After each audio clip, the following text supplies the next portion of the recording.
Okay, so my name is Rosalina Michael. It's my Psycho at Work channel, and my battery's going to die, so I'm going to do a brief introduction on this and then record the rest tomorrow. So I'm wanting to talk about psychopaths and sociopaths, and then what is the difference in connection with narcissism. These topics are very interesting for me. And so, first of all, a psychopath, they're superficially charming, they're very intelligent, poor in judgment, they fail to learn from their experiences. Okay, so it's pathological egocentric. They have a lack of remorse, which is why it's possible for them to hurt other people and to step on other people's toes to get to where they want to go. A lack of remorse. They don't have shame. They are impulsive. And they have grandiose sense of self. So grandiose sense of self means I can do anything that I want on any terms. So it usually does mean that they're happy to break the law, or they're happy to violate people's rights. Okay, so I have been doing a little bit of research, which I'll discuss tomorrow, but psychopaths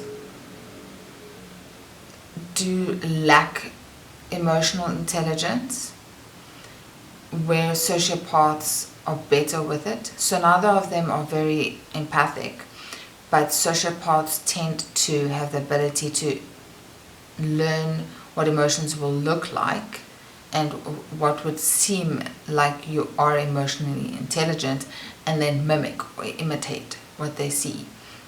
Psychopaths are not able to do this.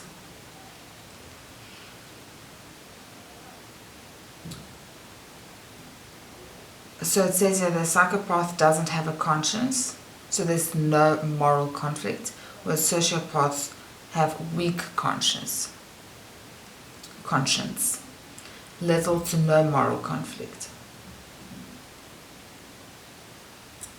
Both types lack empathy, and this is what helps them to do what they want to do, because the empathy will create fear or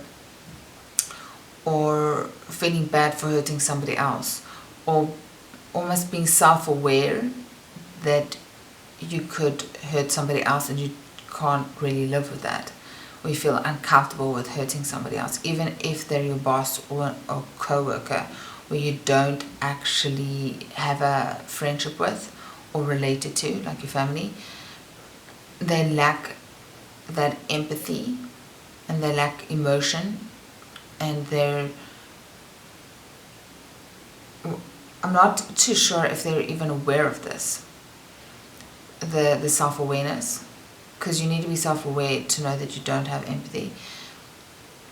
And when you lack conscience, you don't really have self-awareness. So it's an interesting thing for me to discuss, because there's some aspects that when I read about it, I'm like, this makes sense with law breaking, but then it brings up other questions. So it's almost as if the more I read, the more I have questions.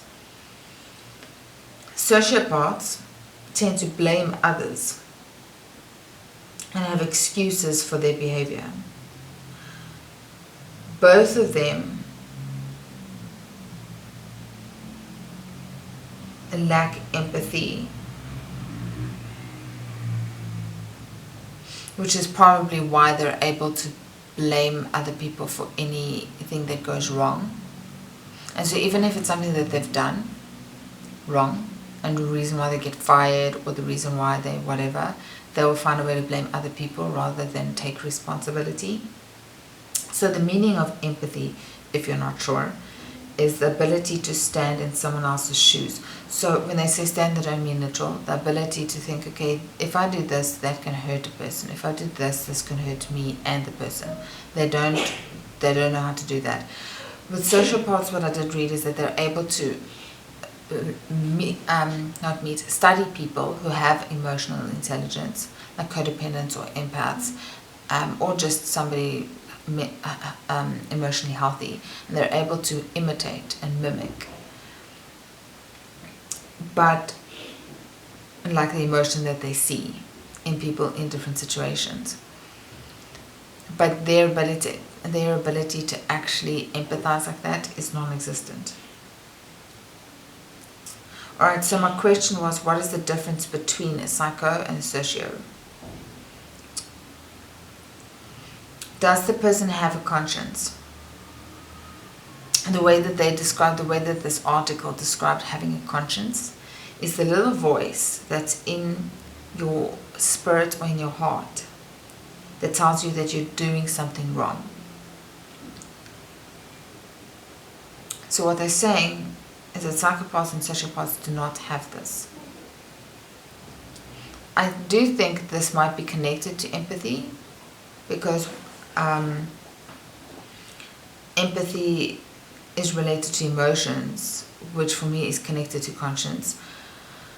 But what they are saying is that the difference between them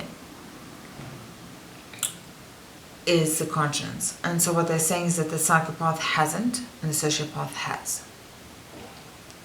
Another difference, I think, is that the sociopath is able to socialize and blend, where the psychopath is not.